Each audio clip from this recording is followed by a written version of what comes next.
साली रे उठल लिया रजौली से ले लियो जी।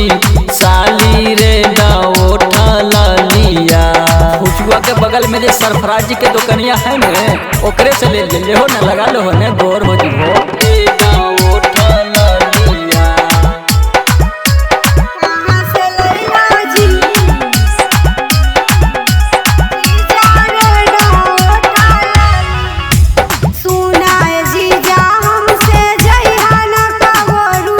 कबो ने रुसमो जी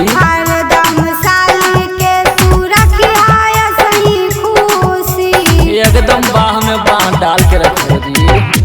सुना ये साली तो हर सरधा हम पुराइबो बर्गर पिज्जा लाके तो हारा खिलाइबो।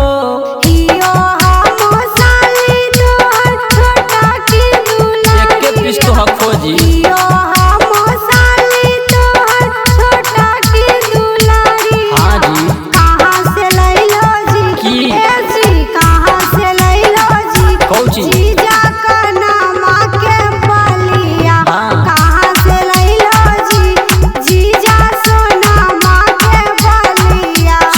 के दुकनिया से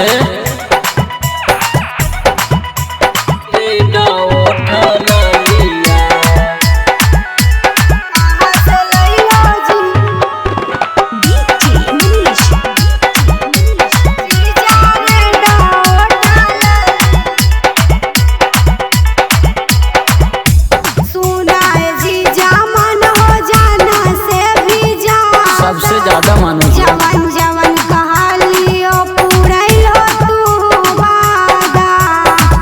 घटल को बोलो न ला दे लो।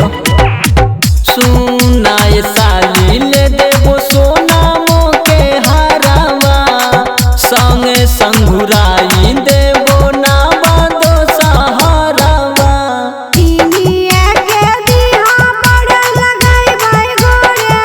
अच्छा अच्छा ठीक है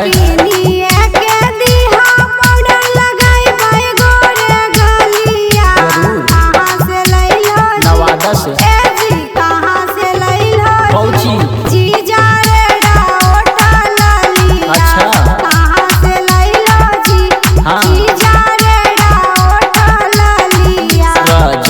से ले लियो जी। साली रे उठल लिया तो हर चक्कर में हमारे एटीएमओ खत्म हो गए।